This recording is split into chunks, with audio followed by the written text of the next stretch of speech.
What is going on, YouTube people? Welcome back to another edition of the weekly sports card market update. A mere 3 days away from the National. It is finally here. It is National Week. I should lead things off. There will probably not be a weekly sports card market update next Sunday. This is the one weekend a year where one is typically not posted. If I do get one up, it won't be till Monday, but usually I skip this weekend for a traditional weekly sports card market update because there will just be a boatload of national videos this week. That also being said, the schedule for this week will be fast and loose. There might not be daily 9 a.m. uploads. They might be later in the day, in the evening, in the afternoon. I have no idea. Besides, potentially Monday and Tuesday. Once we get to Wednesday, it will be the Wild West.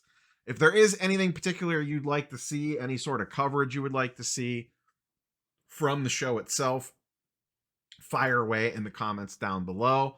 But we have what should be an exciting week. Whether I buy a single card or not, I don't really care. I am excited for a bunch of my friends to come to town and hang out with people throughout the week. And yes, I'm sure I will end up spending money on cards, boxes, God knows what else as the week goes on. But I'm excited to just kind of roam the show floor and see what I stumble into. I've already talked to a couple dealers that I know that set up with some pretty good non-sports stuff that I am looking to eye up to see what they got going on. Be looking for some wax potentially. Top still has not announced Rapper Redemption program for this year. I assume that's coming this week, maybe a very last minute announcement, but we don't have that yet. But should be a good, fun week overall. And I'm sure there'll be some news. I'm sure some companies will announce some stuff, though. We'll get into it. This is going to be a news-heavy episode of the weekly sports card market update. Probably not much of any charts and graphs. I got at least one pulled up for Topps Chrome to talk about, but this has been not necessarily the biggest news all around, but just in terms of non-stop things happening, this has been a relatively insane week. So we got some things that we're going to touch on that we did videos on earlier in the week, just in case you missed it. And then there are some new things that have happened the back half of this week that frankly just got overlooked because of everything else going on. So with that being said, let's hit a quick word from our sponsor of the weekly sports card market update, COMC.com, and then we will dive right into things. COMC will be set up at the National. Go visit them at booth 6020. If you have submissions to drop off in person, I actually just put a submission together prior to recording this video. That'll probably be up Monday or Tuesday that I am going to be sending off to COMC. They are running a promotion with CGC. If you want to get cards graded through COMC, you could drop them off to COMC. It's $16 per card. They will get graded with COMC or with CGC and then get directly uploaded to your COMC account within a week, I believe it says. So there's a link to this on the main COMC homepage. If you have cards that you want to grade with CGC, you got some sports cards, some TCG, some Marvel maybe, and you want to take advantage of some pretty cheap grading and some quick turnaround time, $16, and then to have it in your directly into your COMC account without having to ship anything anywhere is pretty appealing. So pretty nice promotion there on the combination effort between COMC and CGC. So go check that out if that's something that you want to take advantage of. Like I said, more on COMC this week as I have a submission going out to them with a whole bunch of stuff on it. All right, let's start with something that actually literally just happened. I was just sitting down to record the video here on Saturday afternoon, and Fanatics Collect, we'll talk more about them in a minute, posted this on the old Twitter machine /X. They are no longer going to allow the sale of authentic only autograph cards on their marketplace.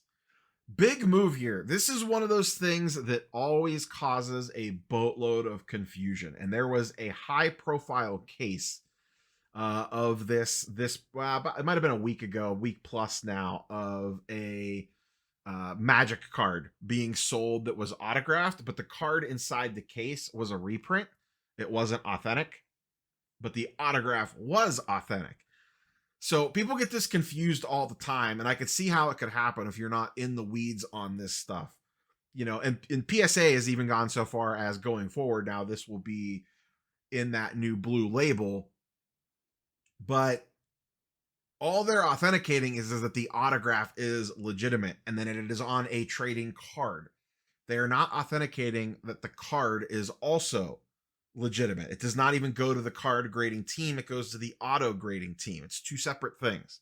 Now you could pay to have both departments look at it, but that's not, the people that want to do shady stuff aren't going to do that because they know exactly what they're doing.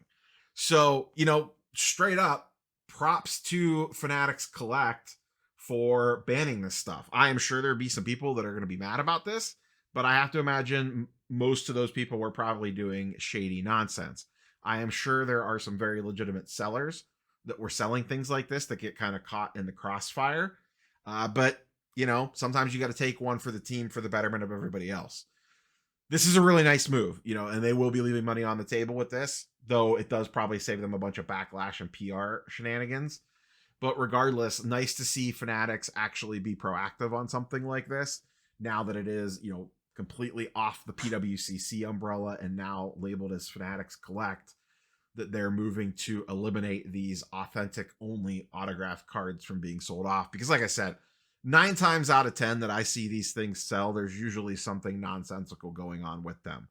So nice move there out of the old Fanatics Collect. And we'll just kind of go over and loop this into Fanatics Collect. That is, or was, one of the big stories this week. PWCC officially switched over fully to Fanatics Collect, and there's kind of multiple tendrils to this. The other big news story from this week is that Fanatics formally partnered with PSA.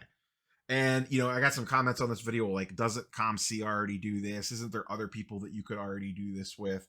And yes, you're absolutely right. The fact that this is out there isn't like a new thing to the hobby. The news event here was that Fanatics chose to partner with PSA in addition to the other grading companies. Initially the thought was, and this is something I talked about a ton, that it was PSA plus eBay kind of joining forces to go against the behemoth that was going to be the Fanatics, Collect / marketplace / Fanatics Live, when in reality, it's eBay versus Fanatics Collect. And PSA has now become Switzerland, where they are, this vital company to everybody and have alliances with everybody.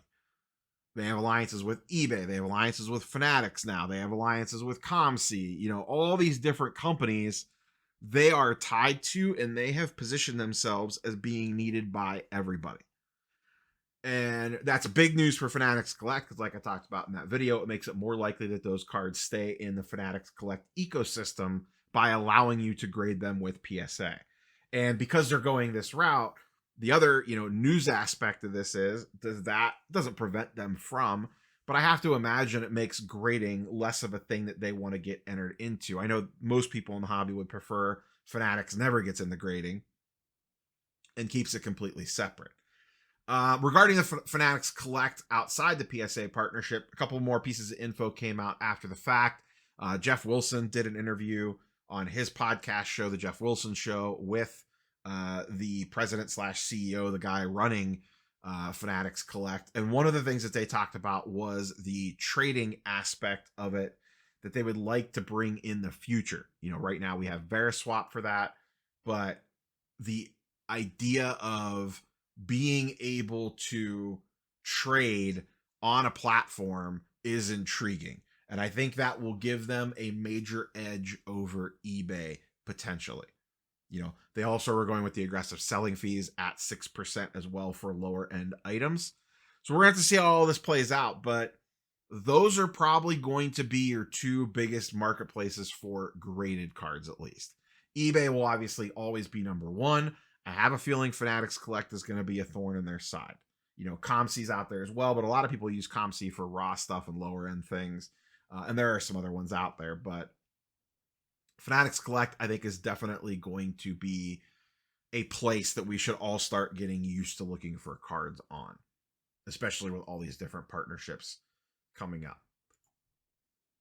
Speaking of Fanatics / Topps, Topps Chrome came out this week. I ripped my jumbo box on Saturday. That video went up. Actually, I ripped it earlier in the week. Nothing too crazy. It was probably a very middle of the road box. The autos weren't very good. I did not hit any of the high-end rookie parallels of everybody. I hit a couple decent, mid-tier rookie refractors and some base rookies. But overall, I pretty much probably got smoked on that box. It could have been way worse, that's for sure. I got 2 parallel autos versus 1 base auto. Overall, the response to like the singles and stuff seems to be pretty good. People like the cards.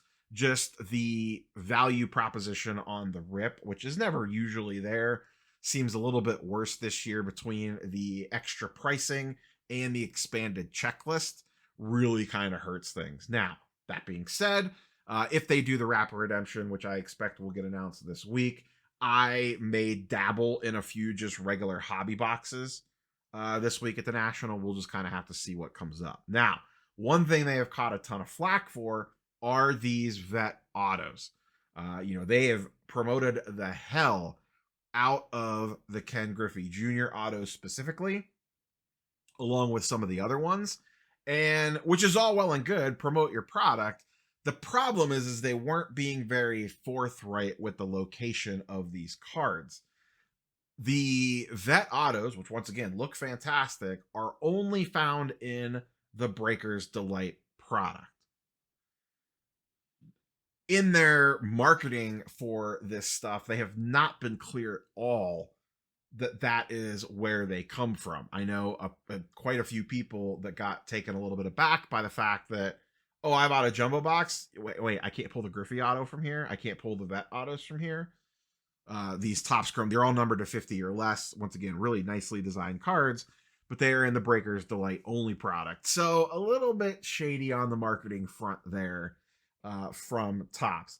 That being said, I've also seen the opposite reaction, which is also a little ridiculous too, of people losing their minds that it's in the Breakers product. That's, of course they're putting the best hits in the product only Breakers could buy.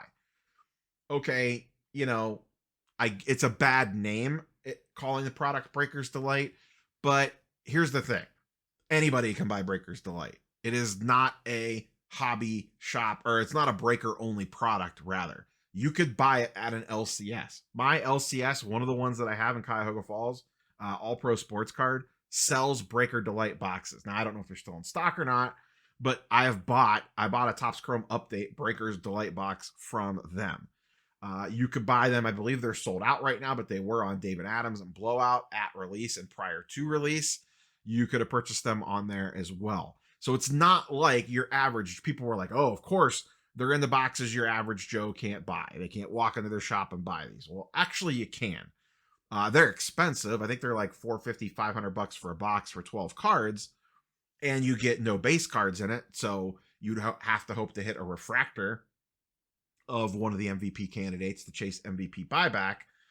Are they the best deal going? No, they're specifically tailored to breakers because there's no base to mess with. But that being said, they can be bought by anybody. Anyone can walk in and buy them. It is not, I think people hear the word Breakers Delight and they assume that it is a SKU that you have to be on like Fanatics Live to be able to buy it. And that's just not the case. So both parties are a little bit ridiculous here. Topps, bad job marketing this. Internet at large, bad job not understanding what Breakers Delight actually is. And I will once again put some of that blame back on Topps and Fanatics as well. Call that product something different.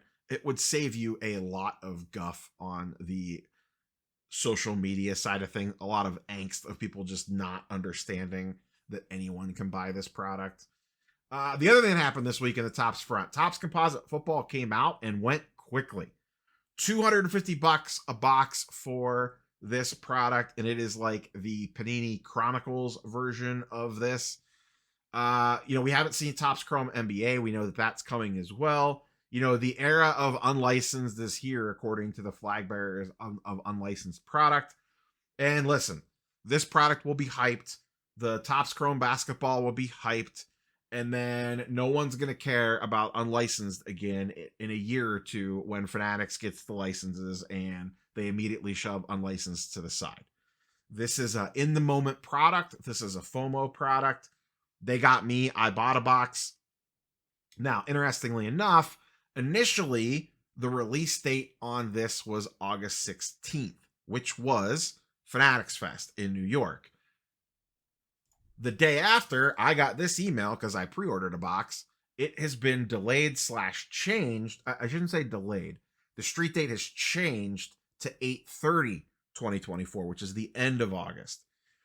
I would not be surprised if these boxes are still available to purchase at Fanatics Fest in New York.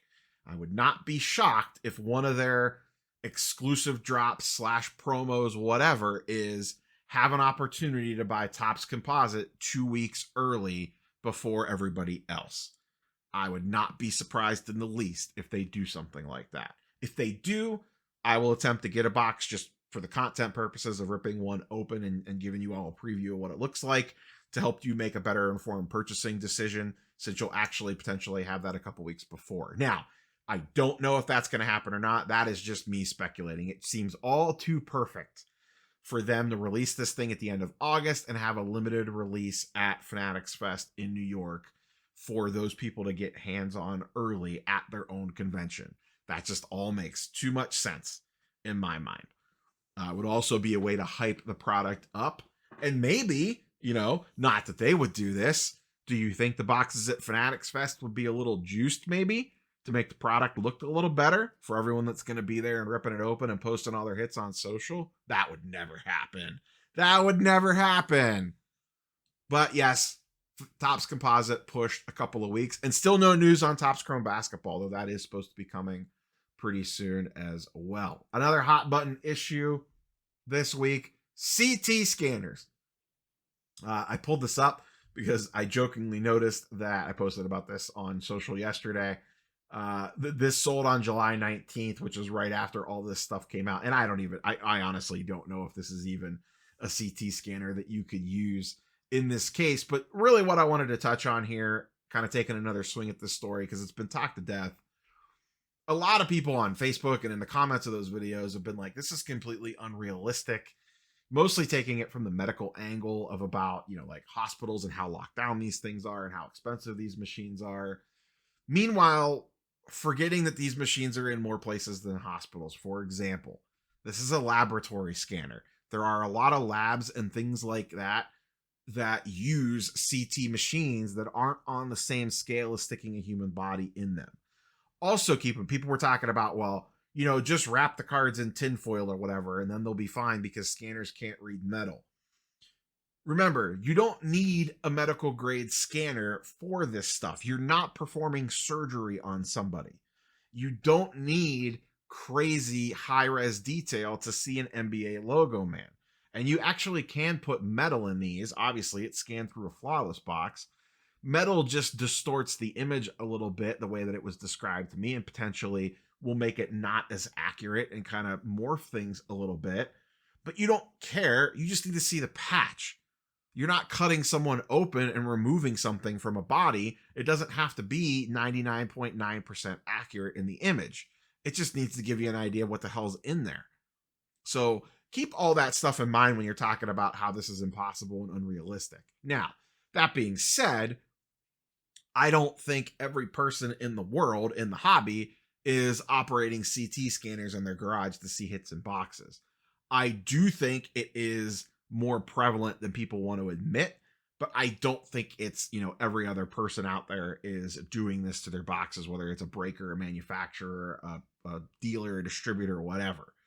I don't think it's anywhere on that extreme, but I can guarantee you it is definitely happening out of there. Just the fact that the initial video came out of the guy scanning the flawless box, and then immediately after, people were like, two different people were like, oh yeah, we figured out how to scan individual packs with Pokemon cards. And I got a lot of comments on that video about, the Pokemon cards have the foil, so it's different textured. And people were commenting on, the way that numbered cards are imprinted. That would probably pick up on a CT image. Kabooms might pick up on a CT image because of the way that the foiling is on that card. It has a little bit of a texture to it. Anything etched, any patch cards, sticker autos. If something has a sticker auto, it might pop up on that because you have that sticker as a little additional layer to it. That might show up. So, am I losing sleep over this? Is this going to affect me buying sealed wax? No, probably not. Will it drive some business to direct to consumer? Possibly. Buying old loose vintage packs was always a crazy man's game anyway, so that's just not something I was looking to do. And luckily enough, I'm not rich, so I am not buying a lot of the products that they are targeting for stuff like this, because to go to this sort of effort, you are looking at higher end products where the value is in there to make it worth all the nonsense and the trouble and the radiation poisoning. So that's not a game that I play in anyway. So I'm not super concerned about it. Just a quick one here. We have the story this week about HGA shutting down temporarily. We will see if they come back or not. They state in here that they are rejiggering things and hoping to come back later in life as a brand new, shiny new thing. This is the third or fourth time that they've done this, so I don't think they've ever halted submissions completely for this. They've changed ownership a couple times. I'm skeptical. Personally, I'll be shocked if we ever see them slab another card again. I hope they can figure it out and become successful, but I just don't know that I see that happening. PSA getting into comic books. I know this is a sports card show, but I will at least briefly touch on this here. PSA entering the comic book space, looking to give CGC a run for their money, is good. I am planning on it's not 100% set yet, but probably be doing a live stream actually later tonight on Sunday night with some of my friends from the comic book community, just to kind of talk about what this means and the impact of this and all that other nonsense. So look for that. It'll be probably a much more, if you see a live stream pop up on Sunday night, it'll probably be a much more comic focused live stream with some heavy hitters for guests. Now, an interesting angle to come out of this, because comic books allow cleaning and pressing. That is a very standard thing. Kurt's Card Care threw a little shade at the old PSA announcement, kind of circling the fact that they are going to offer this for cards, not offering it for cards, offering it for comic books, but they will not do the same thing for cards. And this has been my argument the entire time when it comes to this nonsense is, this stuff is generally accepted in the comic book industry. I think the sports card industry should take a good, long, hard look at what could potentially be acceptable versus what isn't. But the sports card industry doesn't want to seem to work that way. So the flip side is also true. If they're going to get into the comic book business, that is readily accepted over there. As sports card people, you all might not agree with that, but in the comic book industry, cleaning and pressing of books, once again, there are things that are not allowed, but there are things that are allowed. Plenty of things that are allowed that would never fly in cards that fly over in comics. If you're going to enter that space, you have to be willing to go along with that stuff, or you are dead on arrival. Nobody, or next to nobody, would ever use you. They are not going to take you seriously if you do not offer a cleaning and pressing service. So I am not shocked PSA is going to offer it on comics. I am also not shocked that card people are going to go, wait, what? Is what it is. Generally accepted on the comic book side. They're going to let it fly because they basically have to if they want to actually make a dent in this space. I don't think anything in the near term changes with cards. It is just way too much of a hot button issue. Speaking of grading, CGC and JSA announced their combined services this week that they are now offering it for cards, where you could send in your in-person signed card and get it slabbed up. We covered that earlier this week. What came out later in the week, which is a new thing and very interesting, is they are now launching CGC Signature Series, which is witnessed signatures for cards. So essentially what this means, and this is something they have done in the comic book side of things for a long time. Basically, the way that this will work is, and to me, the biggest use case that I see for this, or you could do it for sports cards too. There's two use cases. Sports cards and actors, to me, are the two things that jumped immediately to mind. But the way that this would work is that you essentially, and it varies show to show, but the gist is you would go to the CGC booth and you would get a CGC witness. And a CGC witness is basically going to follow you to wherever you're going to get your item signed. So let's say I have a Manny Ramirez card. He's going to be at the National. I go to the CGC booth. I grab the CGC witness. They come with me to the line for the Manny Ramirez signing. I hand Manny Ramirez the item. He signs it. So the CGC witness takes it. I believe they bag it or something, but they hang on to it. If there's multiple things that we're getting done, we would go do, if we had other athletes or artists or whatever it is that we're doing, sign. And then myself and the witness would then go back to the CGC booth. The items never leave their possession / eyeballs, and then they get submitted in for grading, and they are sign off that they witnessed that Manny Ramirez signed that card on this date. So this is a whole new thing for the card side of things. I think this is awesome. Absolutely awesome, because it eliminates any nonsense, any shenanigans on, is the card legit, is it not? Having that witnessed on there, and they put it right on the label. So when you see this CGC Signature Series label without the JSA on it, that tells you that that item was witnessed. Now, on these labels, they don't show it. I know for send-in service, they actually put the date on it, because I have a McFarlane and a Jim Lee and some other stuff signed, and it actually says Jim Lee's name, and then it says signed, like the card that I'm looking at on my desk, 11/28/2023. Now, I don't see that on these autos.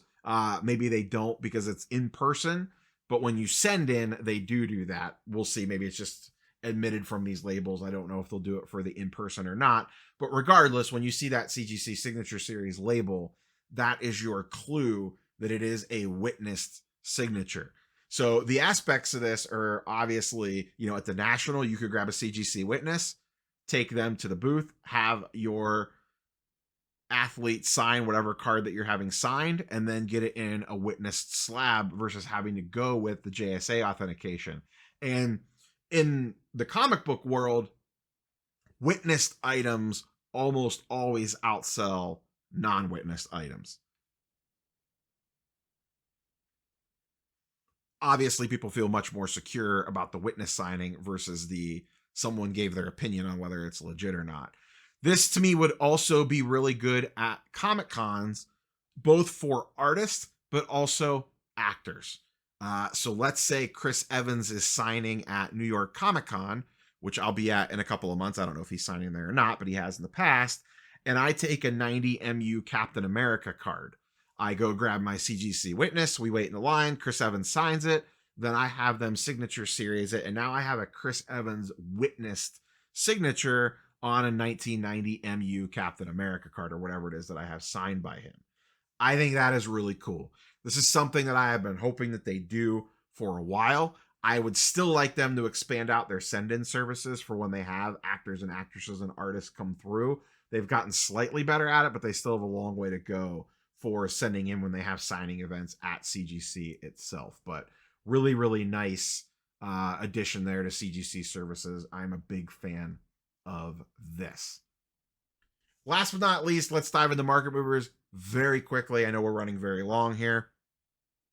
Just to take a quick little peek at Topps Chrome Baseball. What I ran here, I was just curious, what are the base autos selling for? Who's getting the premium? Where do the tiers kind of break down at? And once again, I am not really concerned whenever we look at these new releases like this with the prices per se. I am more interested in the groupings, as in who is getting, who's your tier 1, who's your tier 2, who's your tier 3, and kind of how do they group together. So far, and not surprising, Ellie is in a class by himself with his base auto going for around $500, a massive gap over anyone else. Next in line is Jason Dominguez, kind of falling into that group too. Now, we're still early on, so maybe not everything quite has a sale yet. I would imagine, I don't see Wyatt Langford on here, but I have to imagine he would probably be in this Dominguez area, maybe slightly under. There's only a couple days worth of data on here, and Market Movers lags a day behind. Then we kind of have the next group at around $100. We have Shoto and we have Junior Caminero, and then it kind of drops off to the next tier with Evan Carter, Pete Crow Armstrong, Colton Cowser, Kierstad, and then it kind of goes down from there. Marte Westberg, and then it really kind of drops off as you get into the more project guys. But that's essentially what you're looking at out of the gates for Topps Chrome Baseball. We'll track this as more things go on, and once we start seeing PSA subs come back and all that jazz. But as of right now, just looking at raw sales, not surprising that Ellie De La Cruz is the leader in the clubhouse. And then I would put Dominguez and Langford shortly after that. Even though Dominguez hasn't played, he probably won't get on the field until I think he's hurt. And I'm not sure when he's supposed to be back. They could have used him with Stanton being out. But I think he's out until about September. I think that was like an 8-week injury, and that happened about a month ago. So, interesting class. There is some top-end talent, but it is very deep. Very, very deep class with Topps Chrome this year. So, a lot of potential future with it as well. That is all I got for you, boys and girls. If you're attending the National and you see me roaming around, please stop by and say hello. Don't be scared. I am not a scary person. I always enjoy meeting the viewers when I am roaming around the shows. So please stop and say hello. If you're not making it out to the National, fire away in the comments down below what you want to see content-wise. The second Fantasy Football League did fill. I will probably do a third, but I am not going to mess with that until after the National. Catch you boys and girls in Cleveland this week, hopefully. Peace.